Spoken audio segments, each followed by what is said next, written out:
Get out of life and leave the blame behind. And I can't be without you, without you. I never see you happy. You always treat me badly. You say you always start in your mind. Why don't you get out of life and leave the blame behind?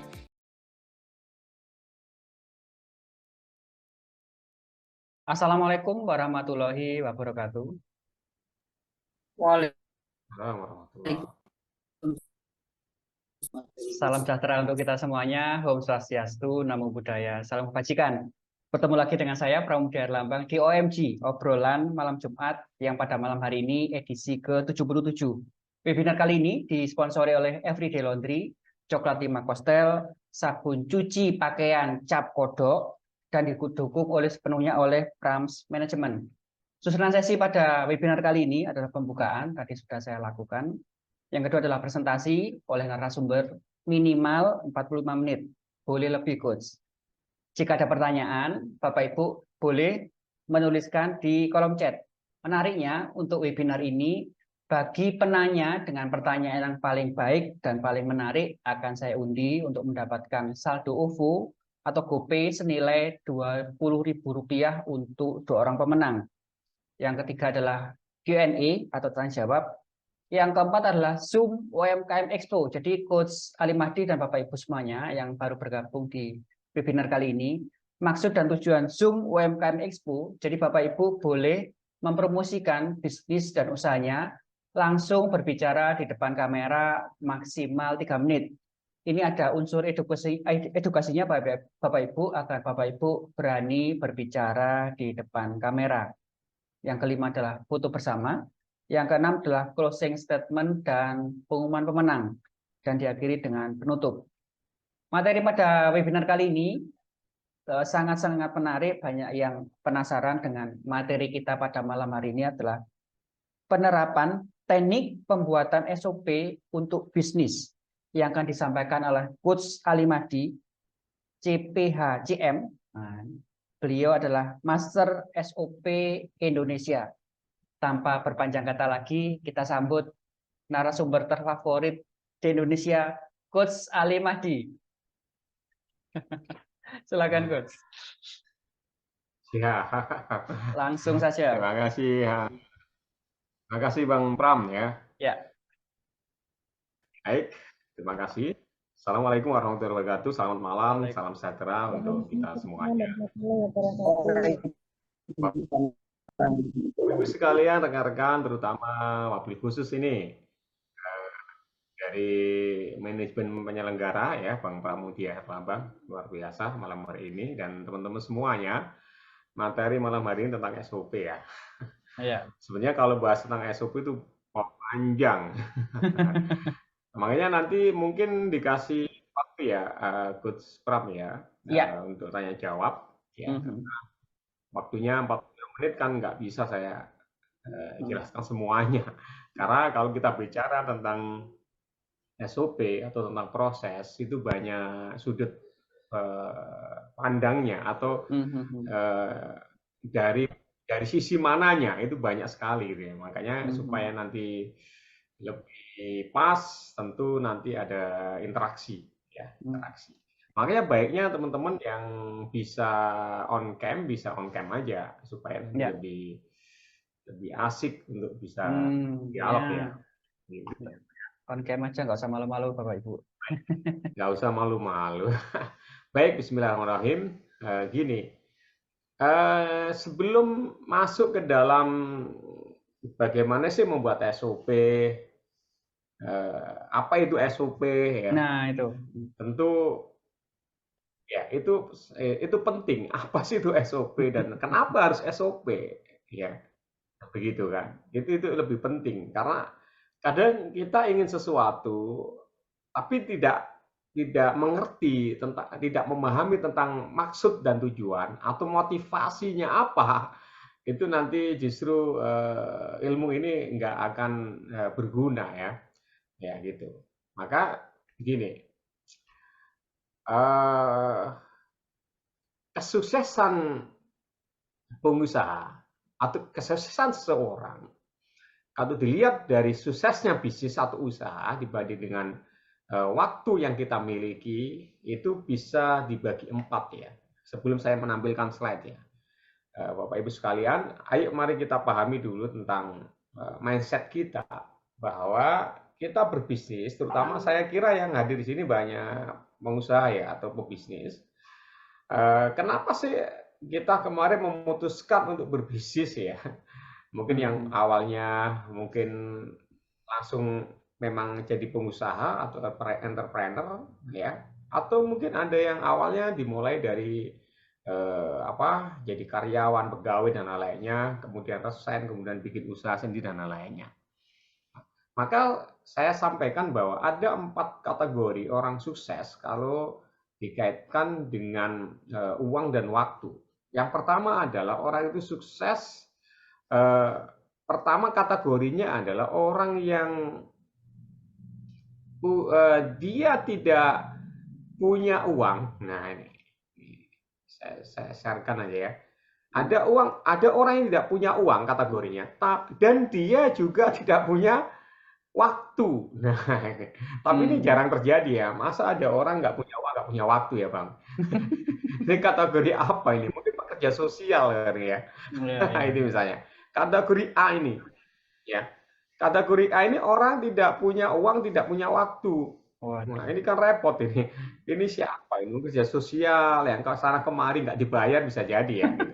Tapi kita yang hadir, saya kira yang hadir di sini bukan yang kategori A. Ya, sepakat lah ya. Tapi ada kategori B, yaitu orang yang punya banyak waktu tapi tidak punya uang. Nah, itu. Ya. Nah, siapa ini? Ada orang bilang pengacara, pengangguran banyak acara. Betul. Jadi banyak waktu tapi nggak punya uang. Pikirnya begini, Bang, biasanya. Kalau Ando ya atau ke restoran, ke kafe itu biasanya dia yang dibayarin biasanya, yang ditraktir ya itu. Kalau diajak, oke, ada waktu. Ayo kita ikut aku. Ada waktu, ya kan? Tapi uang nggak ada. Ini biasanya orang-orang yang pengacara, pengangguran banyak acara. Nah, yang terbanyak di antara kita adalah yang kategori C, yaitu orang yang punya uang atau banyak uang atau mungkin kaya dengan uang, kaya raya, tapi dia tidak punya waktu. Nah kan, waktu itu siapa? Untuk dirinya, kadang mandi nggak sempat, ya kan? Jalan-jalan nggak sempat. Kemudian apa? Waktu lagi untuk siapa? Untuk keluarganya, untuk anak, untuk istrinya, bahkan untuk ibadahnya, untuk masyarakatnya, sosialnya. Ya, ada orang yang memutuskan diri untuk berbisnis. Tujuannya semula adalah supaya bebas waktu, ya gitu kan? Tidak disuruh-suruh, tidak diperintah. Waktu bisa kita manage sendiri. Ternyata begitu berwirausaha justru ya dari A sampai Z kita lakukan. Mungkin materinya bertambah, uangnya bertambah, tapi dia tidak punya waktu untuk dirinya, untuk anak, untuk istrinya. Kalau begini, gimana kita bisa katakan bebas finansial dan bebas waktu? Justru semakin ramai, semakin banyak order, semakin stres. Ya, begitu. Apalagi kemudian bisnisnya tidak tersistem. Ya kan? Yang termasuk kategori C itu adalah orang profesional, ya kan? Mohon maaf, termasuk misalnya dokter, konsultan, ya kan? Dan lain-lainnya. Itu adalah kalau dia nggak hadir di tempat itu, maka dia nggak dibayar. Mohon maaf, pegawai, karyawan juga begitu. Ya, jadi orang profesional itu sebetulnya adalah mengorbankan waktunya untuk memperoleh uang. Ya kan? Jadi menukarkan waktu, kebebasan waktunya dengan uang itu profesional. Itu masuk di C. Coba kita amati, jangan-jangan yang C itu kita. Ya kalau sudah kita ya alhamdulillah, berarti minimal kita sudah punya uang kan, itu dulu beres. Gitu. Nah, sebetulnya yang kita harapkan, mungkin cita-cita kita bersama dulu ya, ketika kita berbisnis bekerja itu supaya ada kebebasan waktu dan uang. Maka posisi D ini ya seharusnya. Kalau guru kita Robert Kiyosaki ya, itu masuk ke kuadran kanan kan? Ya, D itu kuadran kanan, yaitu yang finansialnya oke, waktunya oke. Nah, saya kira kita ingin semua di D gitu loh. Dan tidak mungkin itu bisa kecuali kita adalah investor misalnya, atau kedua punya bisnis tapi bisnis harus tersistem. Itu bisnis yang punya SOP, ya kan, sistem dan lain-lainnya. Itu baru bisa.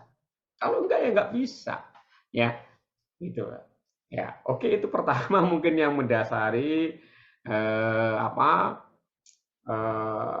apa yang kita lakukan tentang SOP ini, apa yang kita bahas tentang SOP itu bahwanya penting bahwa kita berbisnis itu bukan kemudian semakin sibuk, kemudian semakin nggak punya waktu, kemudian semakin stres, ya kan? Kalau sudah stres nanti sakit-sakitan, ya kan? Begitu. Yang dulu awalnya katanya supaya kita lebih banyak berkumpul dengan keluarga, bisa makan bareng, bisa piknik bareng. Ternyata begitu bisnis malah justru kita kadang-kadang sudah nggak kenal dengan keluarga kita. Karena apa? Berangkatnya pagi, ya sebelum anak-anak bangun, pulangnya malam-malam. Bahkan kita punya toko, punya bisnis itu dari mulai buka toko sendiri, ya, grendelnya itu, rek sampai nutup, itu kita. Ya nggak? Yang punya karyawan ya jamnya normal ya, jam 7 sampai jam 4 aja, jam 8 sampai jam 5. Sedangkan kita berangkatnya sudah duluan, ya megang kunci lagi, dan nanti kita ngunci lagi sendiri gitu. Nah, jangan sampai begitu. Makanya inilah nanti pentingnya perlu adanya sistem. Ya, salah satu sistem di sini adalah adanya SOP, begitu kan? Nah, oke, ini sebenarnya banyak yang bisa saya ceritakan ya, tapi karena waktunya sampai terus pagi tidak apa-apa, berjalan ini, saya pilih-pilih aja dulu. Ya. Gimana nih? Ya. Oke. Ada pertanyaan nggak? Oh, belum ada pertanyaan. Nah ini, teman-teman, ini kalau kita bicara tentang SOP itu kan bicara tentang proses, ya kan? Saya ini sekaligus membuka 3 materi ini, saling berhubungan ya. Gitu, makanya saya pilih-pilih ya. Gitu. Jadi kalau kita bicara tentang proses, tentang SOP itu bicara tentang proses, letaknya di tengah-tengah, teman-teman. Ya. Jadi kalau kita slide ini ya, kalau kita lihat dari kita baca dari sebelah kanan itu ada goal, ada proses, ada resources, ya kan? Ya. Jadi kalau kita punya mimpi, goal adalah mimpi kita, target kita, ya kan? Goal sebelah kanan, ya kan? Pertanyaannya adalah bagaimana supaya goal, target-target kita itu terwujud? Maka perlu proses. Ya kan? Bagaimana caranya supaya goal itu terwujud? Maka perlu proses, ya kan? Maka di sebelah kiri ada resources atau sumber daya. Jadi proses itu adalah bagaimana kita memanfaatkan sumber daya yang ada, ya kan, dalam sebuah proses sehingga untuk apa? Mewujudkan cita-cita atau goal atau keinginan yang kita harapkan atau kita tetapkan. Begitu kan, teman-teman? Nah, begitu. Makanya kalau kita belajar tentang 4DX itu kan ada lead measure, ada lead measure kan, gitu kan. Begitu. Nah, supaya kita paham. Nah, kalau kita bicara SOP malah tempatnya di proses, ya. Makanya ada norm ya, teman-teman, ada SOP, ada KPI ya atau KPI atau Key Performance Indicator atau work instruction atau instruksi kerja. Ya. Norm itu apa sih? Norm adalah ukuran waktu ya, ukuran waktu. Ketika misalnya secara teknis misalnya kita mengerjakan suatu pekerjaan itu berapa lama dibutuhkan untuk membuat pekerjaan itu. Misalnya kalau kita punya warung buat nasi goreng, ya kan? Itu berapa menit sih standar waktunya gitu. Nah, itu adalah bagian daripada SOP, teman-teman. Nah, kita bicara proses itu ada namanya SOP, ada norm, ada KPI, ada WI. Maka itu sebagai performance measurement. Jadi untuk mengukur kinerja setiap usaha kita, Terhadap apa? Terhadap setiap kegiatan yang dilakukan oleh tim kita atau kita sendiri kalau kita masih bekerja di dalam perusahaan kita. Cara mengukurnya adalah buat dulu itu SOP-nya, KPI-nya, WI-nya atau normnya. Atau bilang tidak salah satunya lah. Baru kita bisa mengukur kinerja dari perusahaan, bekerja daripada setiap stakeholder atau setiap tim yang ada di perusahaan kita. Jadi resources, proses, goal gitu ya, teman-teman. Nah, mengukur kinerja itu bukan mengukur hasil. Contoh misalnya, goal kita misalnya, kita tengok sebelah kanan dulu. Misalnya meningkatkan produktivitas, mengurangi produk defect atau cacat, mengurangi fraud dan lainnya misalnya, maka perlu proses. Bagaimana caranya? Ini contoh saja. Maka ada lead measure, itu adalah goal yang kita inginkan, target yang kita inginkan. Lead measure adalah bagaimana caranya, prosesnya supaya produksi meningkat, supaya tidak ada cacat, supaya tidak ada fraud, penyimpangan, itu apa? Misalnya kita training bagian produksinya, di prosesnya itu lihat di tengah-tengah. Kita kontrol, kita monitoring produksinya, ya kan? Dan supaya produktivitas meningkat, kita berlakukan reward, ya. Kemudian kita berlakukan juga punishment dan lainnya. Ini sebuah contoh, ya. Seperti itu teman-teman. Apa yang kita gunakan? Ada resources, ada SDM, material, money, mens, uang, tool dan lainnya. Itu sumber daya. Ini gambaran kecil ya, makanya ada inputan, ada sumber daya, ada lead measure, ada lead measure ya. Ini lebih detailnya kalau kita bicara tentang 4DX ya. Ya, tentang produktivitas, disiplin eksekusi ya, gitu. Begitu. Ya, kadang-kadang kita mau disiplin eksekusi tapi nggak ada standarnya. Gimana caranya menentukan bahwa eksekusi itu benar, pekerjaan itu benar? Maka perlu ada standar-standar.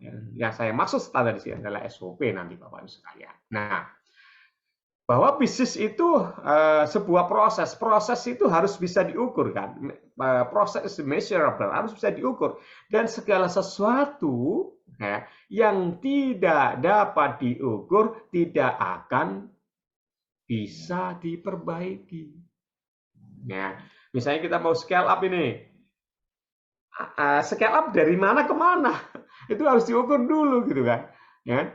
Begitu. Misalnya dari satu cabang menjadi 2 cabang, jadi 3 cabang. Yang penting ukurannya ada dulu. Jadi scale dulu, ukur dulu, baru di up, gitu intinya.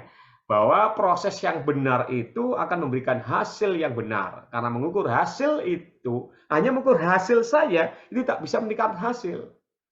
Misalnya kita jadi bosnya, kenapa nggak capai, kenapa nggak target, kenapa nggak sesuai? Kita nggak pernah menanyakan, gimana prosesnya sih kok nggak bisa kecapai? Gitu. Kenapa sih kok nggak bisa terwujud ini goalnya? Kenapa targetnya nggak bisa tercapai? Ya, prosesnya sudah dijalankan apa enggak? Ya kan? Kalaupun sudah dijalankan, apakah sudah perform sesuai dengan standar, sesuai dengan target, sesuai dengan caranya? Ya, kalaupun sudah selesai semua, apa yang salah? Ya, begitu. Jangan hanya kemudian menyesali hasil, kok nggak target, pusing aku, enggak. Tapi prosesnya sudah nggak dilakukan. Prosesnya sudah dibuat, enggak. Begitu. Nah, itu kadang-kadang kita sebagai leader itu terjebak mengukur hasilnya. Tidak pernah menanyakan prosesnya. Gitu. Misalnya begini, kalau kita mengukur proses, nanti ada kata-kata begini kalau kita evaluasi. Begini teman-teman, wajar, misalnya ini contoh nih, ini misalnya saya seorang direktur, manajer ya, saya seorang manajer, wajar ya target yang kita canangkan ya untuk omset misalnya 100% nggak terwujud misalnya. Karena apa? Ternyata orang marketing kita nggak melakukan 100% sesuai dengan KPI atau SOP atau dengan job desk atau target yang ditetapkan. Begitu, itu proses. Pantas saja nggak tercapai karena visitnya tidak 100% dilakukan. Pantas nggak tercapai, gitu kan? Karena leads ya dari iklan kita nggak sesuai dengan apa yang kita targetkan. Begitu teman. Jadi ada proses itu yang kita hitung, gitu kan? Nah, kita sekarang masuk di SOP. SOP itu apa sih? Simple, SOP itu dari bukan tiga kata, 3 huruf aja. S, O, dan P. Nah, simpel kan? S-nya adalah standar. Ya, standar apa? Standar itu adalah pedoman, acuan. Acuan pokok yang harus, catatannya teman-teman, yang harus dipatuhi namanya standar. Harus dipatuhi dan ditaati, makanya itu bersifat mengikat dan membatasi. Gitu. Misalnya kalau bikin nasi goreng, 1 piring ya, kecapnya harusnya misalnya disepakati 3 sendok. Ya 3 sendok itu mengikat dan harus begitu. Nah, contohnya seperti itu kan. Jadi itulah standar. Standarnya 3 sendok ya 3 sendok gitu. Jangan kemudian kayaknya kurang ini. Nah, jadi tidak standar itu berarti harus itu custom sudah namanya, bukan standar kan begitu. Jadi harus punya teman-teman.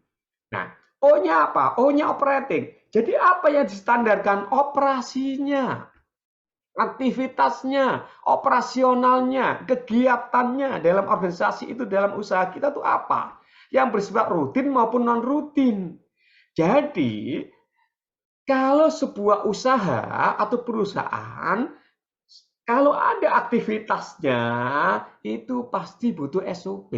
Makanya jangan ditanya lagi, Pak, apakah perusahaan kecil UMKM perlu SOP? Nggak usah tanya lagi. Nggak ada hubungannya. Karena SOP itu dibuat yang ada kegiatan. Bukan harus besar, enggak.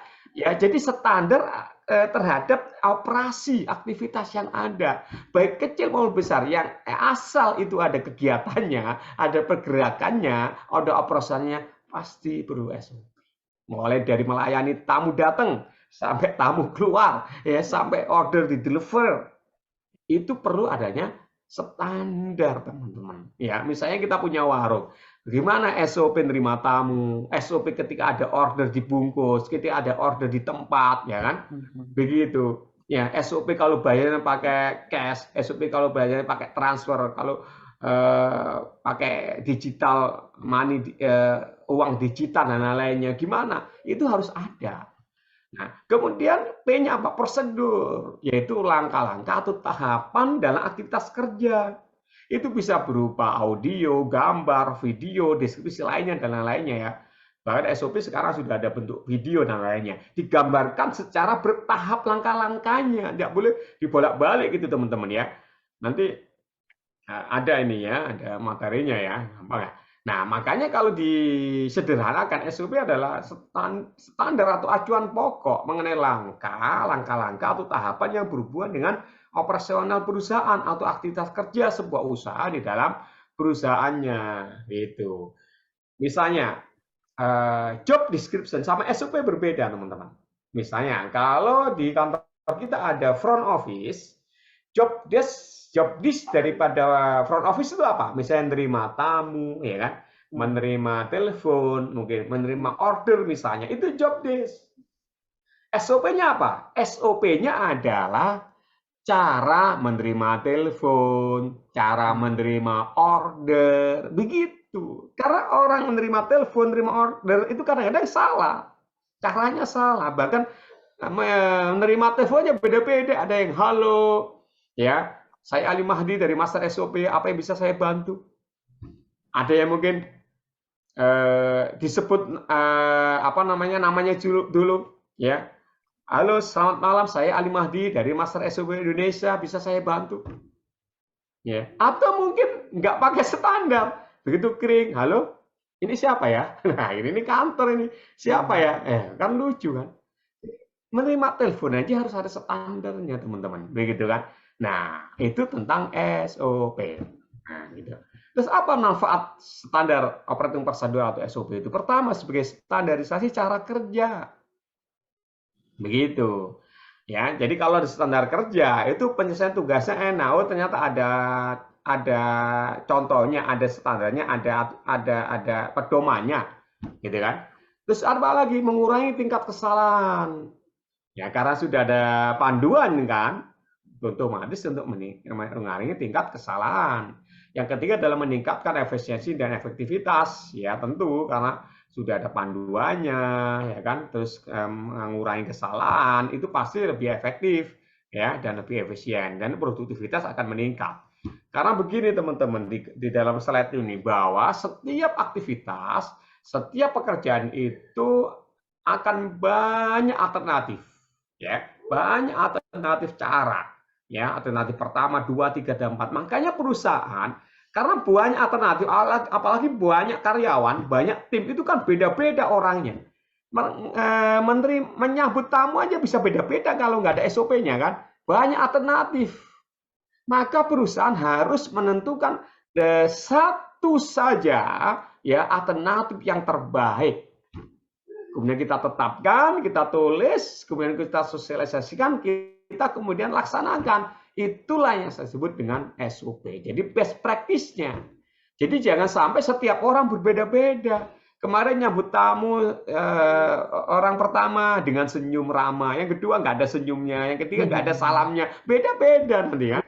Sama dengan kalau kita mau potong rambut, ya di barbershop atau tukang cukur, ya kan, ada 3 kursi. Begitu kita karena sudah biasa yang kursi nomor 1 dan orangnya itu kalau nggak ada orangnya kita balik, ya kan?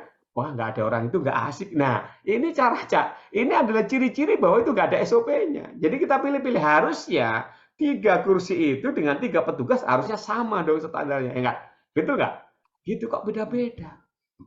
Itu menunjukkan bahwa di barbershop itu nggak sesuai dengan SOP gitu kan, gitu. Beda-beda setiap orangnya, padahal satu tempat begitu kan. Nah, saya lanjutkan. Manfaat berikutnya ada, misalnya contoh ya teman-teman. Contoh ini misalnya kalau kita meracik teh manis misalnya, ada beberapa alternatif ini contoh ya biar lebih paham. Alternatif pertama adalah misal, untuk membuat teh manis, teh celup itu, teman-teman, siapkan cangkir dulu, kemudian tuang gula, kemudian tuang air panas, celup teh, kemudian aduk hingga rata, kemudian teh siap. Yang kedua beda lagi, teman-teman, ya kan? Siapkan cangkir sama, tapi yang pertama teh gula dulu, ini air dulu. Bahkan mungkin beda lagi kan? Beda, karena banyak alternatif gitu loh. Baru dituang airnya, baru tehnya dicelup, baru gulanya dikasih, baru diaduk rata, baru teh siap. Loh, ini waktunya bisa beda. Ini 2 menit, ini 2,5 menit. Ya nggak? Beda. Yang ketiga misalnya, siapkan cangkir. Nah, ini beda lagi. Gulanya dituang, airnya dituang. Jadi gulanya dulu, baru air panasnya gitu, Ren. Ya. Baru tehnya dicelup tanpa diaduk. Nah, sekarang kan sudah swalayan kan, ngaduk sendiri itu customernya kan, ya betul nggak? Nah itu sudah beda. Kita mau menggunakan SOP yang mana? Dan ini waktunya beda juga. Ya kalau ini 1 menit loh, friend. Kita milih yang mana? Ya kan? Bisa jadi ketiga-tiganya kualitas rasanya sama, nikmatnya sama, tapi caranya beda, waktunya beda loh. Anda mau milih yang mana? Karena banyak alternatif, maka Anda sebagai pengusaha, sebagai owner, sebagai leader, harus menetapkan satu yang terbaik, satu cara yang terbaik, ya, sehingga kalau sudah ditetapkan, nggak ada cara lain selain cara itu. Itu namanya standar, teman-teman. Coba kalau kita ngambil cara nomor 3, berarti membuat 1 cup teh itu butuhkan berapa menit? 1 menit. Kalau warung Anda ya dapat orderan 1000 cangkir teh, berapa menit? Berarti 1 menit kali 1000, berarti 1000 menit kan? Begitu. Nah, kalau jam kerjanya itu ya 8 jam atau 7 jam sehari, berapa orang dibutuhkan supaya kelar dalam 1000 menit itu? Kita sudah bisa membayangkan. Itu asiknya kalau kita punya SOP. Halo, kira-kira Bapak Ibu sekalian tolong di komen. Kira-kira jelas nggak apa yang saya sampaikan? Silakan Bapak Ibu. Nah, di komen jelas Pak Ndai. Coba. Alternatif. Kalau nggak jelas. Ya, cukup dimengerti, Bang. Jangan saya Alhamdulillah. ngomong sendiri ini dari tadi. Ayo, ya. Jelas. Oke, pertanyaan saya lanjut apa enggak? Lanjut, tulis lanjut. Lanjut, Coach. Oke, siap. Enggak khawatirnya gini loh Bapak Ibu. Saya tidak ngomong sendiri kan nggak asik kan ya. Gitu. Oke, berarti sudah 5 ya. Oke. Oke. Saya tambah lagi ini contoh. Prosedur menerima tamu. Ya, namanya Bapak Ibu kan bisnis, pasti ada tamu yang datang. Walaupun online, kadang-kadang ada orang yang nyasar ke kantor kan, atau ke warung kan, ke kantor, ke toko gitu. Nah, ini banyak alternatif. Saya kasih misalnya 3 alternatif. Nanti pertama misalnya, CS melihat tamu datang dan bersiap. Nah, jadi begitu tamu datang sudah siap-siap CS-nya. Prosedur berikutnya, CS itu begitu tamu datang ditunggu aja, diem gitu, sampai tamu itu membuka pintu sendiri, bahkan menuju ke mejanya CS sendiri, tetap diem. Coba bayangkan ya. Jadi kita dari CS itu kita diemin, jadi orang narik dari parkir, ya kan, kemudian sampai dia buka pintu sendiri, ya sampai menuju ke apa? Menuju ke meja kita, baru kita berdiri, kita ucapkan salam. Selamat malam, Pak Pramudia. Nah, itu baru masuk ke nomor 3 ini. Ya kan? Selamat duduk. Silakan duduk, Pak. Baru memperkenalkan diri. Ya, saya Ali Mahdi. Mohon maaf dengan Bapak siapa? Apa yang bisa saya bantu, Bapak? Itu nomor 4. Baru kelima, kita sudah ketemu apa yang harus dilayani, apa kebutuhannya, baru kita layani sampai selesai. Nah, ternyata ada alternatif kedua, teman-teman. Nah, ini alternatif kedua, coba lihat. Ya, nomor pertama sama. Ketika melihat tamu akan datang, itu bersiap. Nah, mulai ke nomor kedua, kalau yang alternatif pertama, tamu dibiarin aja. Yang nomor 2, CS-nya bergegas ke depan pintu, gitu kan? Ya, dengan sangat lincahnya gitu kan, kemudian dibuka pintunya itu, handle-nya. Ya, begitu kamu mau masuk, ditarik pintunya, seret, langsung selamat pagi Pak Ali Mahdi, selamat pagi Pak Sahril. Loh, kan beda kan dengan nomor 1, ya, tadi dibiarin masuk sendiri. Kalau ini CS-nya bergegas menuju ke pintu, ditarik, dibukakan gini. Ya, selamat pagi Pak Sumitra. Oh, gitu kan? Silakan masuk Pak. Ya, silakan kami antar ke tempat ya, duduk yang kami sediakan. Baru saya Ali Mahdi, Pak. Nah, mohon maaf dengan Bapak siapa dan apa yang bisa kami bantu. Loh, beda, Pak. Betul. SOP nomor 1 sama nomor 2. Kita mau SOP yang mana? Tergantung Bapak Ibu dong. Mau dibuat yang mana? Bahkan ada yang bertamu, ada yang nyentrik kan. Ya, begitu orang masuk, dibukain pintu langsung abrakadabra, selamat datang Pak Alim. Bisa aja, boleh gitu kan. Supaya mungkin itu jadi budaya, jadi ciri, boleh-boleh saja. Gitu kan. Gitu. Alternatif ketiga, silakan buat sendiri ya. Itu contoh, itu SOP itu begitu Pak sekalian. Gitu. Oke. Lanjut. Nah, ini mah kalau sudah begitu, manfaat keempat adalah bisa menetapkan jadwal pekerjaan lebih akurat. Ya tadi misalnya bikin teh kan, disepakati yang ketiga adalah 1 menit, maka kita bisa jadwalkan ya berapa jam dibutuhkan. Kalau satu hari itu rata-rata misalnya 100 cangkir yang dibuat, berarti berapa orang yang harus ditempatkan di situ. Kalau satu cangkirnya itu 1 menit, ya kan? Dan kelima, bila terjadi penyimpangan, ya bisa dievaluasi dengan cepat, bisa diperbaiki dengan cepat karena ada standarnya. Ya, teman-teman, ya ini ada contoh lagi. Ketika kita misalnya produksi paper box, ya box kotak yang dari kertas karton itu misalnya, itu banyak alternatif, memotongnya, cara melipatnya, cara mengelimnya, merakitnya itu banyak alternatif. Ya kan, maka perusahaan harus hadir, harus memilih alternatif mana yang paling efisien, alternatif mana yang paling murah, yang paling cepat. Tentukan, jangan seenaknya bagian produksi gitu. Harus tentukan caranya seperti ini. Dan itu harus ditetapkan karena banyak alternatif kan. Jadi cari satu alternatif the best-nya, best practice-nya. Nah, itulah yang kita sebut dengan SOP, teman-teman. Ya, standar cara ya untuk melakukan mutu pekerjaan tertentu, ya kan? Itu kan SOP untuk menghasilkan output. Nah, maka ada norm ya untuk menghasilkan kualitas output tertentu, dengan standar cara yang ditetapkan ini berapa lama, itu namanya norm, ukuran waktunya. Contoh misalnya, ketika kita buat paper box, itu misalnya satu boxnya 10 menit, maka berapa kapasitas per orang? Nah, ya kalau sudah ketemu ya, berapa orang ya dalam sehari kalau jam kerjanya 8 jam per hari. Maka ini ditemukan berapa?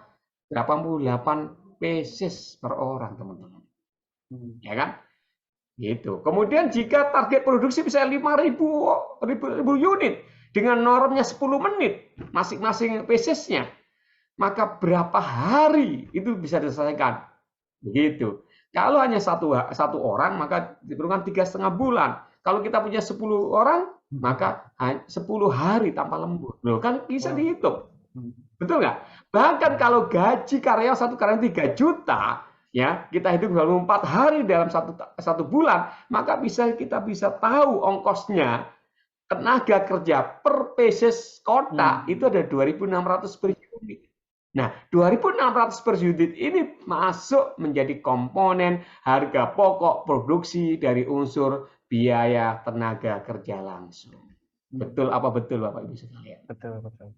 Ya, komponen menghitung harga pokok produksi kan ada biaya bahan baku, ada biaya tenaga langsung, dan biaya overhead pabrik di luar dari bahan baku dan biaya tenaga. Begitu Bapak Ibu sekalian. Nah, keren kan? Harusnya begitu. Nah, begitu Bapak Ibu sekalian. Nah, oke. Ini sudah berapa menit Pak? Nanti masih kurang lama ini. Ya. Oh serius? Makin asik ini Saya tadi hanya 10 menit. Gitu ya. Oke. Nah, Bapak Ibu sekalian. Nah, setelah itu kenapa? Nah, dan bagaimana cara? Nah, itu. Dan bagaimana cara membuat SOP itu? Begitu. Tapi saya tanya dulu seperti biasa teman-teman. Kira-kira dengan penjelasan saya tadi sudah jelas apa belum? Jelas, Coach. Nah, apa ada pertanyaan ya? Banyak, Coach. Atau nanti aja jawabnya pertanyaannya ya? diselesaikan dulu aja materinya, Coach ya. Oke, Ya. baik. Kayaknya sudah mulai panas ini. Oke, tolong teman-teman ya, yang buka videonya siapa? Pak Sumitra ya? Pak Sumitra. Iya. Wah, ini semangat Pak Sumitra. Dari mana Pak? Salam kenal Pak. Siap Bang. Kebetulan dari Cirebon Bang. Dari mana? Cirebon. Wow, boleh tahu usahanya apa Pak? Saya kebetulan Dari saat ini Oke, Pak. bekerja di Badan Usaha Jasa Pengamanan Bang untuk area manajer untuk perusahaan BOJP wilayah Cirebon Bang.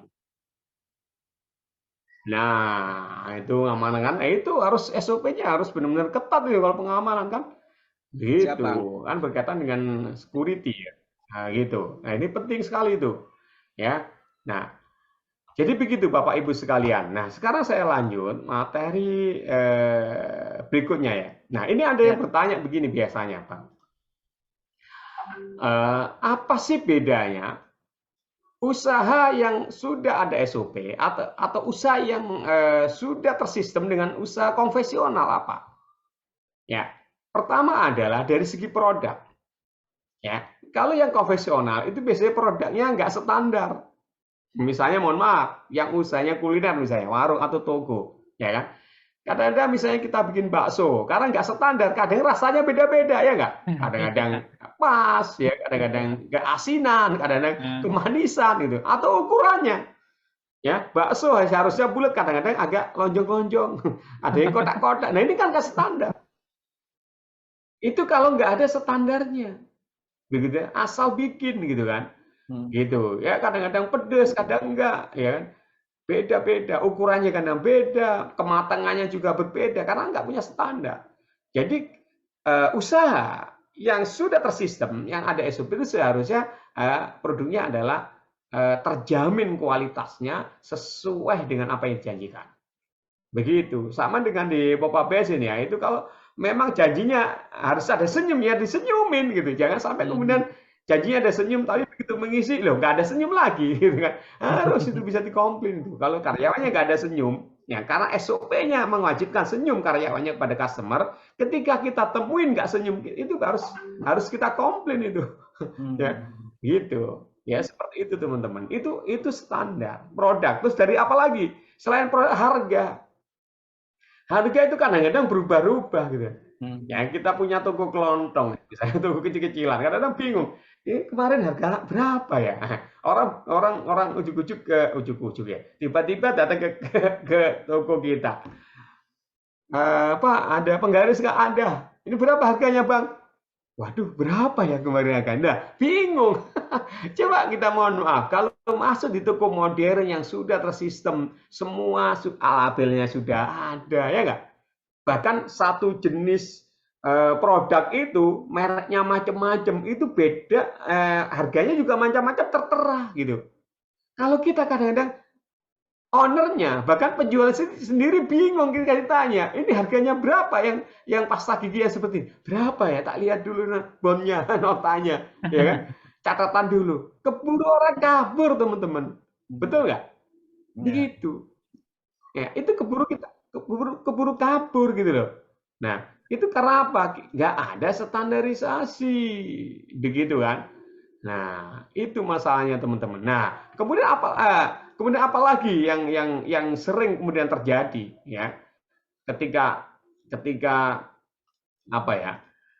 Ketika kita nggak tersistem gitu, apa yang terjadi? Nah, ini teman-teman ya. Kalau tadi saya buka slide-nya ya, biar asik ya. Nah, ini. Harga tadi. Kalau yang toko-toko modern semua sudah ada harganya gitu. Bahkan bisa dikomplain nggak? Ya. Begitu di sana harganya 23.000. Begitu sana 83.000 ya kita komplain. Di sana kan tadi 23.000.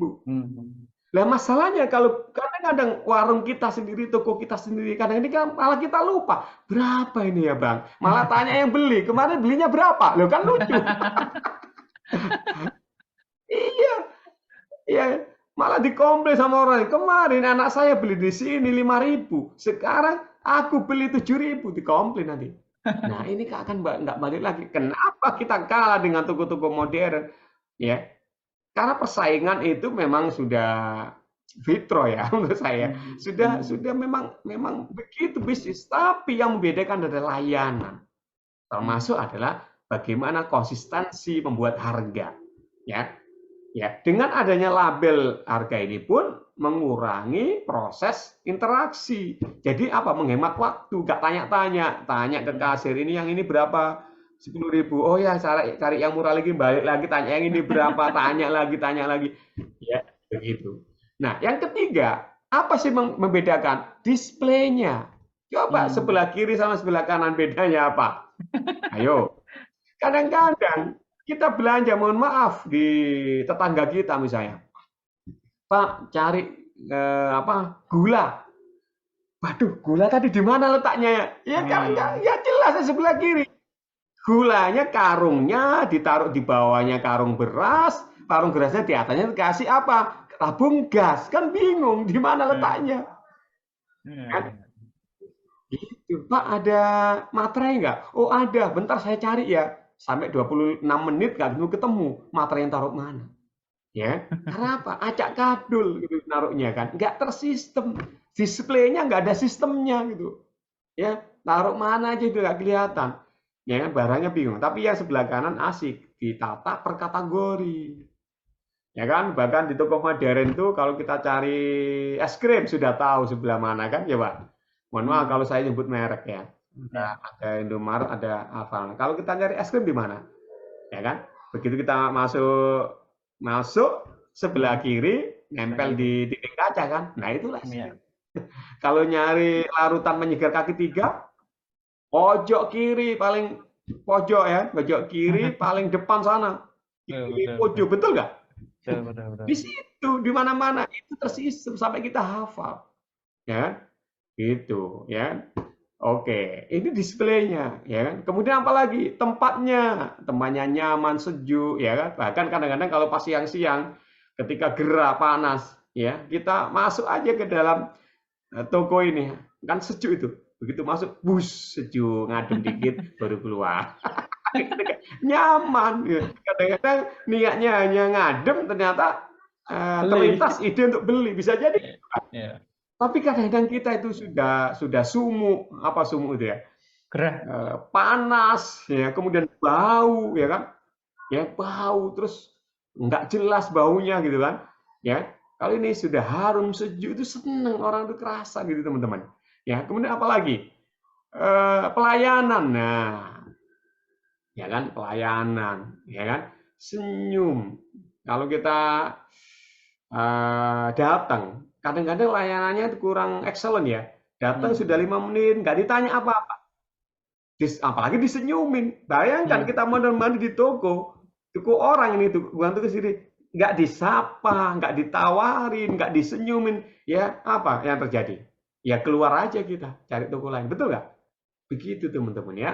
Ya kadang-kadang barang kita lengkap, barang kita bagus, tapi kalau anak buah kita, kalau karyawan kita nggak ada SOP-nya, terus layanannya nggak baik, menyebalkan, maka orang akan kembali lagi. Ya, begitu. Ya, apalagi kalau kita jualan barang komoditas yang semuanya punya, yang mereknya sama, maka keunggulannya di mana kalau nggak di layanannya? Ya, betul nggak? Begitu teman-teman. Nah, kemudian yang berikutnya adalah penampilan. Nah, begitu. Jadi mungkin pakaiannya juga rapi, barangkali kalau punya seragam ya berseragam, ya. Jangan sampai kemudian orang bingung, ya. Yang front office-nya itu pakaiannya macam-macam seenaknya gitu, nggak diatur ya, sepatunya seperti apa ya, rambutnya seperti apa, hemnya seperti apa, bingung. Kadang-kadang hari Senin pakai kaosnya cap kapal api gitu kan. Nanti hari Selasa lagi cap jarum, beda lagi kan, bingung ini karyawan apa-apa. Yang lebih parah lagi adalah pakai gambar-gambar kaos-kaos partai tiap hari berubah-ubah. Mau macam-macam, ini dikirain sponsor nanti kan. Nah, ini kan nggak asik gitu kan teman-teman ya. Nah, itulah membedakan antara bisnis yang tersistem sama nggak tersistem begitu teman-teman. Ya, begitu. Wah, ini sudah banyak pertanyaan ini kayaknya. Oh, ada banyak ini ya. Baik, kayaknya sudah 45 menit ya ini. Oh, belum, Bos. Ya. Serius. Ya. Silakan dihabiskan materinya, Bos. Oke, siap. Bapak Ibu sekalian, ini siap mau sampai jam berapa ini? Wah, ini udah panas semua nih, Coach. Sampai pagi, Coach. Lanjut, Bang, lanjut. Siap ini belum kita bicara teknis dulu ya. Oke. Semangat semua ini. Sambil ngopi, Coach, enak, Coach. Oh iya, mantap. Semangat tapi nggak kelihatan wajahnya ini. Saya nggak bisa nyapa. Ya, silakan dibuka kameranya, Bapak Ibu. Nah, teman-teman sekalian. Nah, untuk membuat SOP itu ada syaratnya teman-teman ya. Jadi ini ya, SOP itu harus dibuat secara simpel dan jelas ya. Jadi jangan sampai SOP dibuat malah ribet gitu. Operator bingung ini gimana cara melaksanakannya gitu kan. Nggak boleh, harus simpel, gampang dilakukan ya. Jelas, dan siapapun yang ada di karyawan kita harus paham SOP yang bersangkutan ya. Gitu. Ya. Kemudian apa lagi? Harus memuaskan customer. Jangan sampai kemudian alasan SOP customer kabur. Kadang-kadang kan begini, pernah nggak kita diginiin itu sama petugas atau oknum ya, oknum di suatu perusahaan. Pak, memang begitu SOP-nya. Nah, pernah nggak digituin? Ya kan? Gitu, misalnya kita komplain, Pak, ini kok nggak ada ininya, harusnya kan begini. Ya memang begitu SOP-nya. No. Jangan sampai begitu teman-teman ya. Kalau begitu itu customer akan kabur itu. Jangan kemudian berlindung di balik SOP gara-gara kita tidak bisa membuat SOP yang baik. Ya, begitu. Jadi SOP itu harus memuaskan customer. Wong customer tinggal bayar aja ribet sekali prosesnya, ya begitu. Ya nggak? Begitu. Jadi ini juga menjawab pertanyaan bagaimana buat SOP yang efektif, ya kan? Itu tadi jadi simple dan jelas, tidak harus terbelit-belit, ya begitu. Kemudian harus menaikkan omset. Nah, jangan sampai ada SOP justru anjlok omsetnya gara-gara apa? Customernya kecewa, customernya merasa dipimpong kadang-kadang harus begini begitu. Aduh, ya itu turun nanti omset kita ya. Kemudian keempat, SOP dibuat untuk kepentingan semua pihak. Jangan sampai SOP itu dibuat hanya untuk satu bagian. Ya, misalnya dibuat SOP untuk bagian produksinya atau bagian marketingnya bagus, gitu kan, dimudahkan, ya gitu. Tapi bagian lain, misalnya bagian distribusi, bagian packing, bagian pengadaan, susah ngerjakan. Atau SOP hanya mementingkan orang-orang tertentu gitu kan. Orang lain disusahkan di dalam internal perusahaan, itu juga nggak boleh teman-teman. Harus semuanya happy, semua pihak harus happy, ya kan? Harus bahagia, harus bisa melakukan pekerjaan dengan baik, ya. Semuanya tanpa terkecuali. Kemudian SOP ini yang penting juga harus bisa diimprove, harus ya diperbaiki, harus dikembangkan. Jadi SOP tidak hanya sekali dibuat, sekali lagi, kemudian dibiarin, enggak, tapi harus direview, harus kemudian dievaluasi, kemudian kalau ditemukan hal yang tidak update, tidak sesuai di lapangan, harus kemudian diperbaiki dan dikembangkan. Begitu teman-teman. Ya, itu mungkin sementara yang bisa saya sampaikan ya. Silakan kalau ada pertanyaan ya. Wah, mantap. Begitu teman ya. Oke, Bapak Ibu, kita akan menuju ke Silakan. sesi tanya jawab. Ini pertanyaan pertama ini dari saya, Coach. Setelah kita mendengar syarat-syarat untuk membuat SOP, untuk idealnya, untuk monitoringnya dari SOP yang kita buat itu berapa bulan sekali, Coach? Oke, nah tadi kan ada syarat bahwa yang kelima dan begitu SOP itu harus diperbaikan. Kita nggak mungkin bisa memperbaiki kalau nggak ada kontrol, monitoring kan, evaluasi kan. Nah, berapa lama kita harus review atau evaluasi? Ya, nih maksimal itu 1 tahun harus ada evaluasi. Bisa 6 bulan bisa, atau tergantung sifat dinamisasi. Atau kalau proses bisnis kita terlalu sering berubah, berarti semakin cepat harus dievaluasi. Tergantung jenis usahanya ya teman-teman ya. Begitu. Ya, itu sudah harus kemudian dievaluasi. Evaluasi tidak harus diganti loh. Bisa jadi begitu kita evaluasi, oh ternyata masih fine-fine aja. Termasuk masih relevan ya nggak usah diganti. Ya, gitu. Tapi tetap harus ada proses evaluasi ya. Masalah diganti atau dirubah atau diupdate itu tergantung temuannya gitu kan. Gitu teman. Atau bahkan tidak harus nunggu waktu 6 bulan atau 1 tahun. Begitu ada masukan ya dari customer atau internal karyawan, ternyata SOP ini memang nggak update, tidak sesuai dengan lapangan, ya harus kemudian kita sesuaikan. Gitu Pak. Ya, simpelnya begitu. Ya. Kemudian ini Coach, 1 tahun itu sudah bisa evaluasi.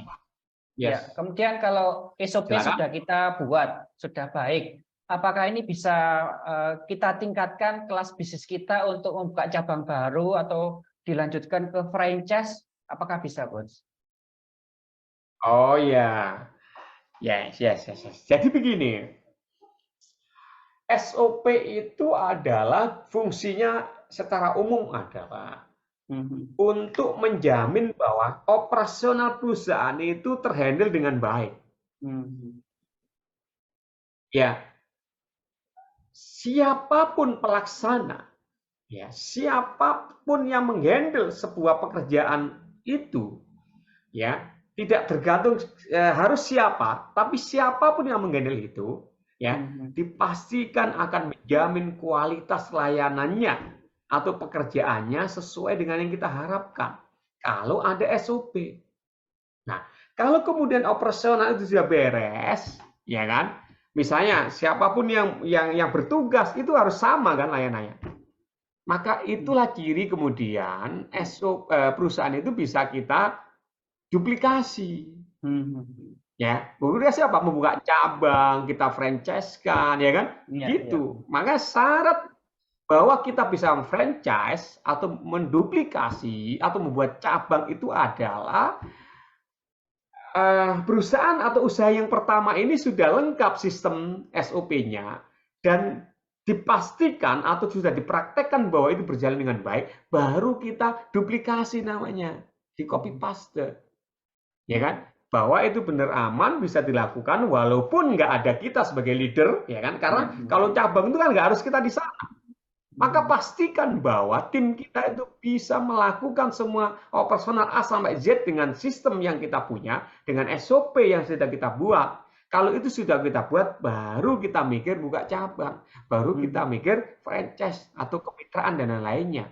Kalau enggak, jangan sekali-kali teman-teman, karena banyak kasus ya dagangannya laris manis, begitu buka cabang 1, 2, 3 justru babak belur ketiganya, keempatnya, kelimanya, bahkan habis sampai satu-satunya, bahkan meninggalkan banyak utang gara-gara apa? Enggak siap sistemnya.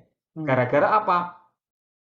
Karena naik daun, banyak disukai, banyak orang nawari saya punya tempat buka di sini, saya punya tempat, saya punya dana, tergiur, tanpa membuat sistem, maka hancur teman-teman. Karena apa? Kita itu kepalanya hanya satu, tangan tetap dua, nggak bertambah. Kaki tetap dua. Pikiran kita semakin banyak yang kita pikirin, semakin banyak cabang, maka semakin stres. Betul nggak? Kemudian di sisi lain, amanah semakin banyak, usia semakin menua, ya kan? Begitu. Maka kita nggak akan kuasa untuk menghandle semuanya. Caranya, buatlah sistemnya. Begitu, Bapak. Gitu. Mantap. Ini selanjutnya dari Pak Sumitra nih. Assalamualaikum, Coach. Ini apakah perbedaan dasar antara SOP dengan instruksi kerja, di mana keduanya merupakan acuan dalam kerja? Nah, perbedaannya ini apa? Ini Pak Sumitra masih bingung. Oke. Ya, jadi begini. SOP itu kan detail ya. Bahkan kalau nulis SOP itu ada tujuannya, ya kan, ada ruang lingkupnya, ya kan, ada definisinya, ada kebijakannya, bahkan ada flowchart-nya macam-macam. Kalau IK itu sebenarnya kalau saya simpelkan adalah bagian daripada SOP. Misalnya begini, IK itu biasanya terkait dengan pekerjaan teknis, satu pekerjaan teknis.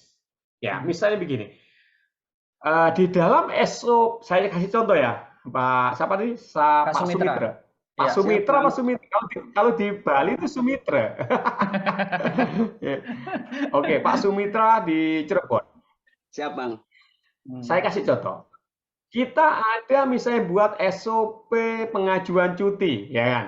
Misalnya SOP pengajuan cuti, mulai dari izin kepada atasannya, kemudian minta formulir cuti kepada HRD, kemudian mengisinya, kemudian minta ACC ke atasan, sampai keluar itu surat cutinya.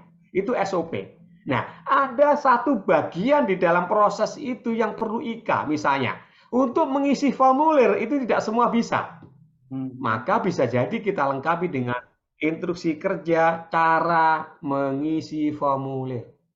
Apalagi kalau kita ngajukan kredit dan di bank itu kan banyak itu formnya itu, kolom-kolomnya.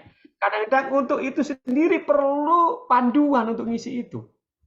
Nah, terus apalagi yang berkaitan dengan mesin-mesin, teknik teknis, itu perlu IK. Yang satu pekerjaan begitu saja, Bang. Ya. Nah, kalau SOP kan meliputi semuanya tadi, ya kan? Melibatkan siapa orangnya, ya kan, dari ini kemana, otorisasinya kemana, persetujuannya kemana, itu SOP. Tapi kalau IK hanya satu pekerjaan saja teknis, nah itu Bang, gitu kan. Hanya memang kadang-kadang orang karena saking supaya nggak ribet, udah sama-sama SOP atau IK. Jadi paham ya, seperti itu. Ya. Jadi teknis, tapi satu pekerjaan teknis saja yang menjelaskan dengan detail ya tentang itu. Makanya kadang-kadang di SOP itu kadang-kadang secara teknisnya lihat IK nomor sekian, begitu Pak, kadang-kadang di situ. Ya, gitu. Cara pengisian ini di sini, cara menghidupkan mesin ini. Oke. Ya. Gitu, Pak. Selanjutnya dari Pak Gunawan Cahyadi, Coach, bagaimana sebaiknya menemukan standar yang berkesesuaian dengan kebutuhan proses bisnis kita, baik yang jasa maupun yang produk terkait. Contoh-contohnya bagaimana? Menemukan standar yang gimana pertanyaannya apa ini? bagaimana sebaiknya menemukan standar yang bersesuaian dengan kebutuhan proses bisnis, baik jasa maupun produk terkait untuk SOP-nya, Coach. Oh begitu. Jadi begini, setiap bisnis itu kan tadi ada operasionalnya. Maka caranya adalah kalau sebelum membuat SOP, buat dulu activities list-nya. Buat daftar aktivitas dari A sampai Z-nya. Ya kan? Apa saja sih sesuai dengan proses bisnis di perusahaan kita itu yang selama ini kita kerjakan. Apalagi kan perusahaan sudah jalan ini, pasti kan sudah kita kerjakan itu. Ya, sampai perusahaan bisa bertahan dari A sampai Z. Dari mulai produksi, mulai memasarkan, itu semua ada pekerjaan, ada sub-subnya kan. Ya nggak? Ada sub-subnya itu. Nah, itu namanya daftar aktivitas. Ya kan? Nah, kemudian anggaplah ya, saya bayangkan buat itu di Excel. Ya, di kolom kanannya, nanti lihat. Ya, dari semua aktivitas ini, mana yang memang urgent, sangat penting, kemudian harus di SOP-kan. Tidak harus semua. Ya. Pilih pekerjaan yang sangat strategis, yang kalau nggak ada SOP, itu akan berpeluang menyimpang. Kedua, akan berpeluang kehilangan. Ketiga, berpeluang customer nggak balik. Ya kan? Yang berkaitan dengan omset, yang berkaitan dengan uang. Itu dulu. Ya kan? Itu kalau sudah ketemu, baru nanti buat judul SOP-nya, baru dibuat SOP-nya. Begitu, supaya apa? Sesuai. Gitu. Misalnya perusahaan kita ini jasa ini rawan dikomplain. Nah, mungkin kayaknya perlu SOP. Di situ ada pekerjaan menghadapi komplain gitu kan, menghadapi komplain. Oh, kayaknya menghadapi komplain itu perlu di SOP kan. Berarti kita buat SOP handle komplain. Begitu, Pak. Ya kan? Ya, kayak gitu-gitu. Jadi kita buat activities list-nya. Nanti sebelah kanannya kita coret-coret mana yang memang perlu di SOP-kan terlebih dahulu. Yang sesuai dan paling relevan harus ada SOP-nya. Begitu, ya kan? Nah, Gitu. ini juga menjawab pertanyaan dari ini juga menjawab pertanyaan dari Bu Endang Wiryanti. Ya, jadi memang pertanyaannya hampir sama. Kemudian ini, Coach, pertanyaan saya, apakah dengan menjalankan SOP secara benar, ini bisa mengakibatkan bisnis kita bisa autopilot, Pak? Gimana? Tadi terputus. Ya, jadi kalau seandainya SOP kita yang sudah kita buat sudah baik, ya, ini juga bisa menyebabkan bisnis kita bisa autopilot, bisa jadi berjalan sendiri tanpa pengawasan kita.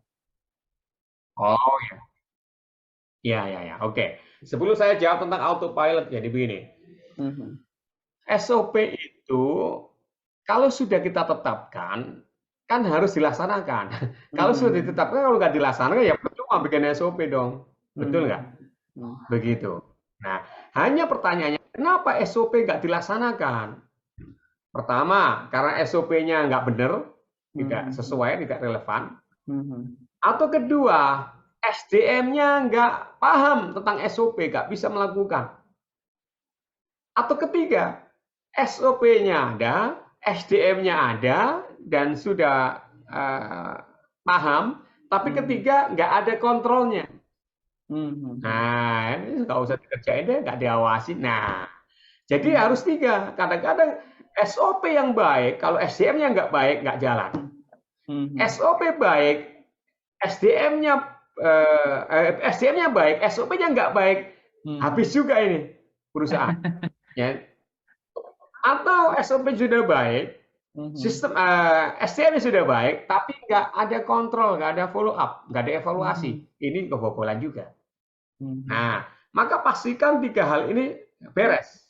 Nah, baru kemudian kita bisa tanda kutip autopilot. Autopilot itu maksudnya begini ya, tidak kita tinggalkan begitu saja, tetap harus ada kontrol kan.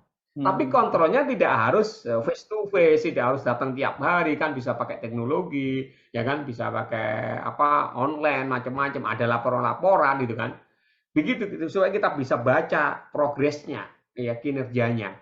Baru kita bisa autopilot. Makanya caranya adalah autopilot itu adalah sebetulnya pekerjaan-pekerjaan yang selama ini kita kerjakan sendiri dari A sampai Z tadi, activities list tadi, yang selama ini kita kerjakan, kemudian kita berhasil mendelegasikan ke tim kita, Dengan cara apa? Dengan memberikan SOP-nya, ya kan, cara-caranya SOP-nya, maka disitulah kita bisa autopilot. Artinya, ketika pekerjaan kita sudah bisa dikerjakan ya sesuai yang dengan kita harapkan ke orang lain, ke tim kita, maka disitulah kita bisa autopilot. Berarti tugas kita apa dong? Ya nerima laporan, mengevaluasi. Makanya SOP itu tidak bisa dilepaskan dari report, laporan-laporan. Ya, misalnya bagian produksi, hari ini apa yang dikerjakan, jam berapa sampai jam berapa, berapa unit, berapa volumenya, kualitasnya seperti apa, selesai jam berapa, harus ada reportnya. Begitu, ya. Jadi leader tidak terjebak pada technical, ya, teknik pekerjaan teknis, ya, tapi pada hal yang strategis. Laporan sudah benar nggak ini? Jadi lihat persentasenya laporannya, sudah berapa persen performnya, ya, dan begitu teman-teman ya. Gitu. Itu pun kalau sudah ada manajer atau supervisor dikesalkan ke mereka itu, lihat-lihat itu, kita tinggal laporan globalnya aja gitu kan. Kalau kita investor beda lagi udah, nanti kita sudah nggak usah di dalam, kita lihat laporan keuangan aja, selesai udah. Wah, Begitu sip. teman-teman. Nah, Ini itu juga baru bisa. Jadi mulai dari hal kecil-kecil dan bisa, kalau kita masih sendiri UMKM, lepas satu-satu, delegasikan ke tim kita, bekali dengan SOP agar dia bisa melaksanakan sesuai dengan apa yang kita inginkan, sesuai dengan standar. Kemudian kontrol itu, kalau itu sudah bisa bertahan dan bisa kita buktikan bahwa itu manjur bisa, maka disitulah kemudian kita bisa tinggal. Begitu, Bang. Wah, mantap. Ini juga ada pertanyaan nih. Ini juga menjawab pertanyaan dari Pak Dendi. Kemudian dari cost dan laundry ini dia ini sistemnya masih one man show, Coach. Apakah tetap menggunakan SOP? Dia ini masih belum punya karyawan dalam bisnisnya. Apakah tetap harus membuat SOP? Masih tetap. Tetap. Siapa nih? Pertanyaan Pak siapa? Ini ya sebentar, ini dari Cost and Laundry Rahman. Nah ini dia masih melakukan semuanya sendiri tanpa karyawan. Perusahaan laundry ya dari. Iya, Ya. semuanya itu yang sendiri disebut itu yang disebut dengan CEO ya. Iya. Ya. Chief Operating Itu disebut dengan CEO, Everything. ya. Chief Everything Officer. Apakah perlu kemudian buat SW? Perlu. Justru Pak, nanti kalau kerjaan Bapak semakin banyak karena semakin banyak order, semakin banyak pelanggan, apakah Bapak tangani sendiri? Ibu tangani sendiri? Kan nggak mungkin. Betul nggak?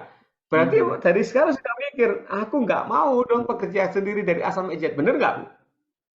Nah, maka kalau tidak ingin dikerjakan sendiri sampai nanti ya, kalau nggak kita punya karyawan, Bapak Ibu sekalian, sampai berapa tahun lagi kita semua kerjain sendiri? Ya nggak? Kita kan mau dari kuadran C ke D kan ya, dari kiri ke kanan kan. Maka caranya apa? Buat dulu SOP-nya, job desk-nya dibuat, SOP-nya dibuat. Begitu nanti ada dana, ada budget, kemudian ketemu orang, tinggal limpahkan, delegasikan, si Cecep atau si Fulan, ya kerjakan bagianku yang ini SOP-nya, selesai. Betul nggak? Kalau sekarang Anda belum punya SOP, bagaimana cara mendelegasikan? Begitu. Ya justru nanti begitu tambah orang, Anda semakin sibuk. Karena apa? Sudah masih ngerjain sendiri, justru malah diribetin lagi dengan tim. Karena apa? Timnya selalu bertanya terus, selalu minta saran lagi, selalu menggangguin. Ya tambah sibuk nanti kan, pusing kepalanya.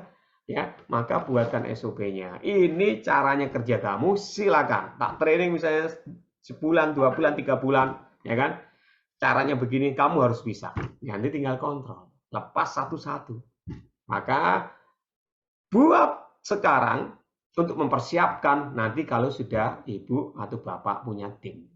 Begitu, ya. Sip. Bahkan kalau saya misalnya bikin, iya, kalau kita bikin misalnya di rumah saja ya.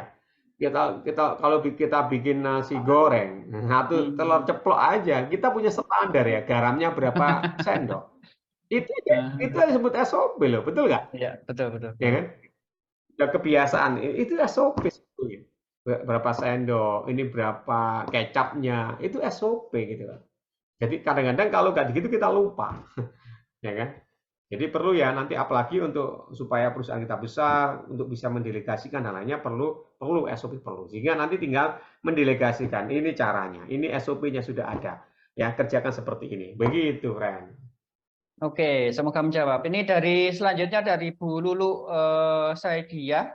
Jika SOP sudah diterapkan, tetapi karyawan selalu berdalih, lupa-lupa terus, tidak sesuai dengan SOP, bagaimana solusinya, Coach? Sedangkan yang diberlakukan hukuman akan terjadi karyawannya keluar masuk.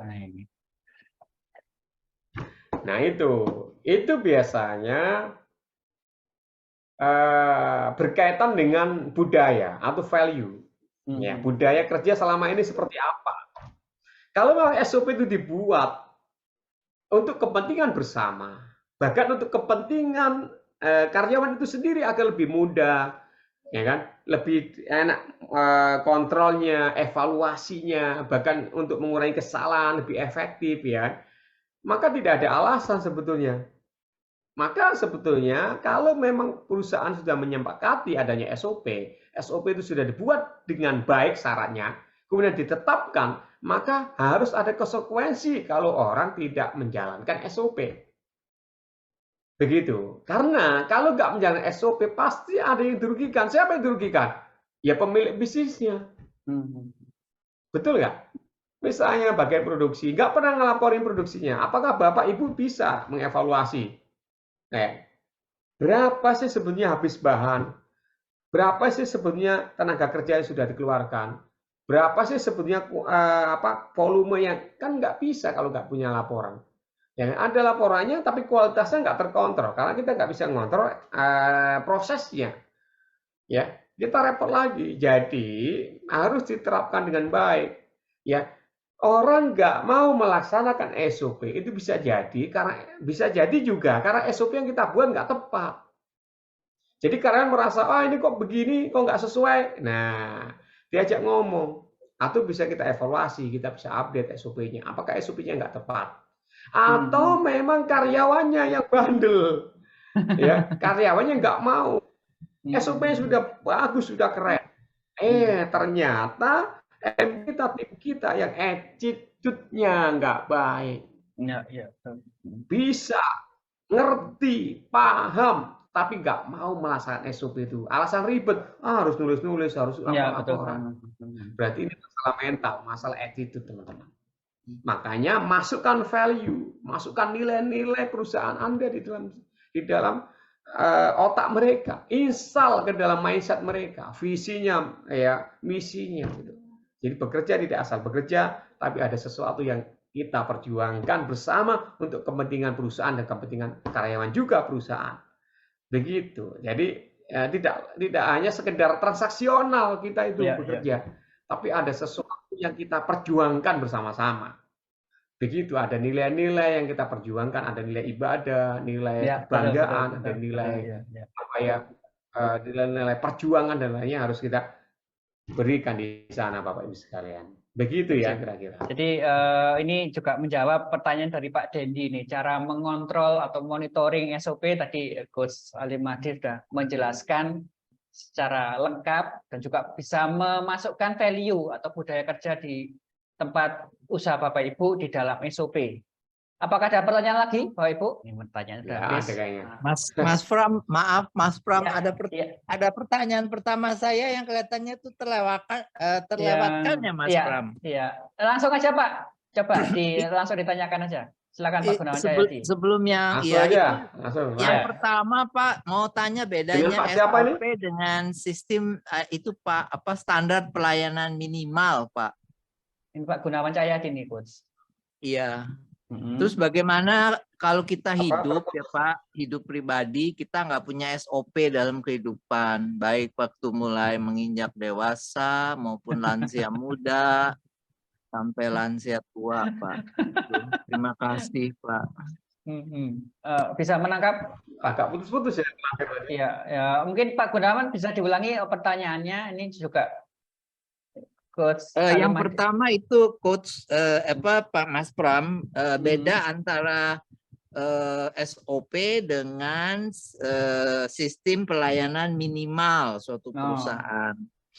Yang kedua, bagaimana kehidupan seseorang tanpa SOP, Pak. Baik waktu dia masih muda, ya Pak ya, menjelang dewasa, lansia muda, sampai lansia lanjut, Pak. Begitu, Pak. Terima kasih. Hidupnya Nggak ada mengalir SOP-nya terus. ya? Hidupnya mengalir. Iya ya, nikah nggak pakai SOP, Aduh. nggak punya anak. Nah. Ya, jadi pelayanan minimal itu sebenarnya sama dengan SOP, Pak.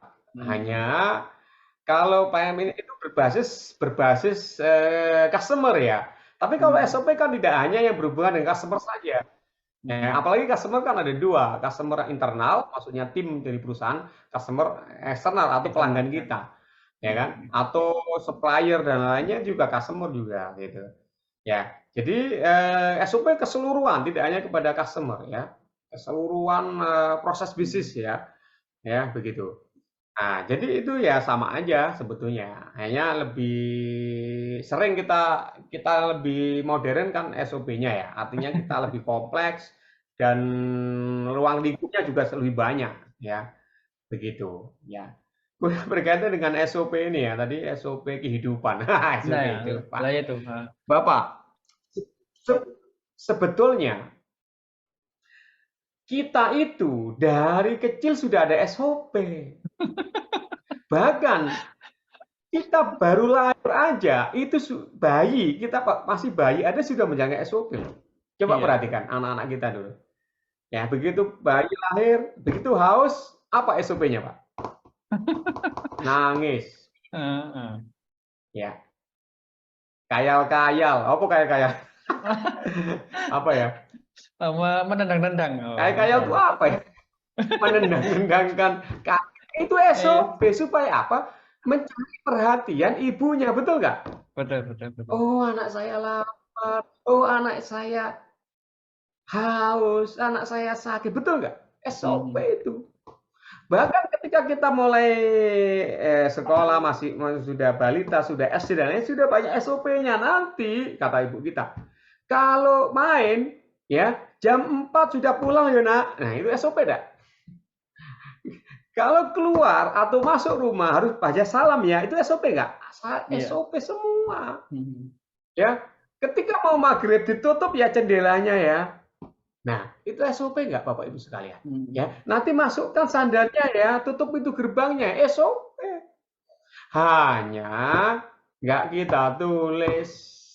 Nah, begitu kan? Nah, sehingga pertanyaan, coba kalau SOP itu ditulis. Nah, dibuat yang terbaik, ditulis, itu bisa diduplikasi itu. Keren sebetulnya itu.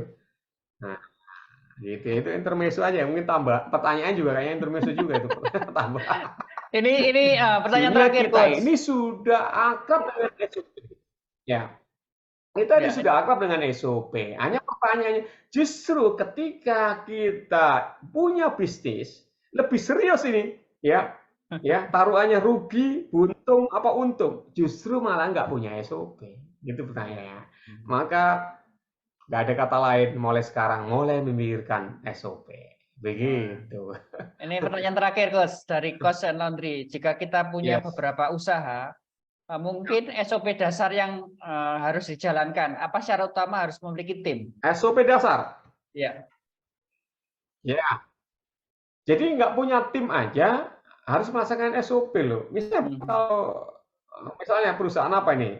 Misalnya Bapak melayani customer, kan harus punya standar. Iya. Ketika orderan dibungkus, ketika orderan dimakan di tempat, ketika orderan dikirim pakai Gojek, kan punya standar, betul nggak? Itu aja punya standar gitu loh, walaupun dilaksanakan sendiri. Iya kan? Ketika menyambut tamu, walaupun kita sendiri, masih kita sendiri. Ya, gimana caranya ketika seperti datang ke kantor? Apa nggak punya SOP? Dibiarin begitu aja. Kemarin cemberut, sekarang senyum gitu. Ya tetap harus senyum dong, harus kita sambut dong. Sama ini kebetulan yang tadi, ini yang banyak punya laundry, Coach. Nah, kayak laundry itu kan. Iya. Iya, masa ibu atau Bapak nggak punya standar, misalnya laundry itu harus setrika. Ternyata kadang setrika, kadang enggak. Apa begitu? Walaupun sendiri. Ayo. Halo, halo. Itu namanya SOP. Ya, jadi sebelum di packing, belum di vakum harus disetrika dulu, harus kering dulu, kekeringannya seperti apa. Jangan kemudian gara-gara kita nggak paham SOP, kemudian kadang setrika, kadang enggak. Kadang dikasih plastik, kadang enggak. Nah, itu sendiri kan. Apalagi kalau nanti yang ngerjakan tim kita. Cara ngeringkannya begini loh, ya. Cara nyetrikanya begini loh. Oh, cara ngelipatnya begini. Cara packingnya begini loh, friend. Iya. Begitu. Kalau enggak, nanti komplain. Walaupun di kelas anak sendiri komplain pelanggannya. Loh, kok nggak dilipat, Pak? Kok di awal-awal tas kresek gitu aja? Nggak bisa ini ya. Iya. Ternyata nggak sadar. Ternyata selama ini sudah ada SOP kan. Pak, maaf Hanya Pak, nggak menurut ditulis. saya pertanyaan itu begini Pak, dia punya beberapa perusahaan tapi yang berlainan, jadi bukan laundry aja Pak. Apakah ada SOP dasarnya supaya dia mudah Pak? Atau mesti bikin tim untuk misalnya untuk perusahaan yang pertama laundry, ada tim laundry, untuk perusahaan yang satu misalnya Cara bikin delivery. SOP-nya. Ya, jadi maksudnya dia berusahanya macam-macam, Pak. Kan kalau konglomerat tuh punya lebih dari satu macam usaha, Pak. Bukan laundry aja, Pak. Barangkali Iya, itu iya, iya. maksud Maksudnya ini cara pertanyaannya, bikin Pak. SOP. Iya. Apakah perlu bikin tim untuk Halo? tiap jenis usahanya Iya. gitu, Pak? Terima kasih. Halo, entar. Ini cara bikin SOP-nya maksudnya Pak. Bukan Iya, perlu SOP apa enggak. Iya, maksudnya apa bisa dicari SOP yang standar untuk berbagai jenis usaha yang dijalankan oleh satu grup, satu orang gitu, Pak. Maksudnya begitu kali, Pak. Kalau laundry jelas lah, Pak, semua sama. Buka laundry di Grogol, buka laundry di Kebayoran ya harus disetrika lah, Pak. Oke, jadi begini Pak. Itu sebagai contoh aja Pak. Jadi semua perusahaan, tadi sudah saya sampaikan di awal. Ini mana ya, Bapak siapa ya? Mohon maaf Pak. Gunawan Di awal Cahyadi. disampaikan bahwa setiap usaha yang ada operasionalnya, tidak hanya laundry berarti, itu perlu SOP. Apa saja yang penting di SOP kan tadi sudah sampaikan. Buat dulu SOP yang paling pentingnya strategis. Pertama, berkaitan dengan aset. Apa yang berpotensi kehilangan. Apalagi omset yang berpotensi omsetnya menurun, ditinggal oleh customer dan lain-lainnya. Itu kalau nggak ada SOP-nya, kemudian ditinggal oleh customer gara-gara nggak puas, maka segera buatkan SOP. Pemeliharaan aset. Kalau nggak ada SOP-nya, berpeluang misalnya hilang, kecurian, atau kemudian ada kenakalan setelah internal, buatkan SOP-nya, misalnya stop dan lain-lainnya. Begitu, dan itu berlaku untuk semua perusahaan. Sekali lagi tadi. Jadi bahkan ada yang nanya tadi, jangan nanya lagi, apakah perusahaan kecil perlu SOP? Jangan nanya lagi, karena yang di SOP untuk operasionalnya, bukan karena gede besarnya. Selama ada operasionalnya, ada kegiatannya, itu perlu SOP, tidak pandang siapapun itu, ya gitu. Karena tadi kan dibuat contoh, Bapak itu tadi di laundry gitu maksudnya, semua. Jadi apa saja yang dasarnya tadi yang paling penting. Pertama buat dulu SOP yang berkaitan dengan aset, ya, kemudian omset, layanan customer, karena itulah yang paling penting dulu. Kemudian baru nanti berikutnya adalah dilengkapi ke semuanya gitu. Tadi saya kayak contoh, misalnya melayani customer ketika dia datang, kalau nggak ada SOP-nya, kemudian berpotensi orang ini kemudian kecewa. Saya sudah 5 menit mondar-mandir di kantor ini, nggak ada yang nyapa, nggak ada yang nggak ada yang melayani. Karena gara-gara nggak ada SOP-nya, maka dia kabur itu Pak. Betul nggak? Nah itu tadi beberapa kali sudah saya kasih contoh. Begitu Bapak. Wah, semoga menjawab ya. Oke baik, Bapak Ibu sekalian. Memang kalau kita bicara SOP nggak cukup ya. Kalau saya bikin workshop kadang biasanya 2 hari full itu kalau mau SOP. Nggak bisa sampai ke teknis begitu ya. Jadi Bapak Ibu sekalian, sekali lagi bahwa SOP ini tidak hanya dipakai untuk perusahaan-perusahaan besar, bahkan kita sendiri yang masih belum punya tim, ya SOP itu penting kita lakukan. Untuk apa? Standarisasi, ya, gitu. Dan mudah-mudahan apa yang kita dapatkan ini menjadi pemicu, paling enggak kita bikin SOP ini sudah mulai kita pikirkan dari sekarang, gitu. Supaya nanti berikutnya kita mendelegasikan kepada tim itu kita sudah punya standar-standar yang tinggal kita delegasikan. Ya.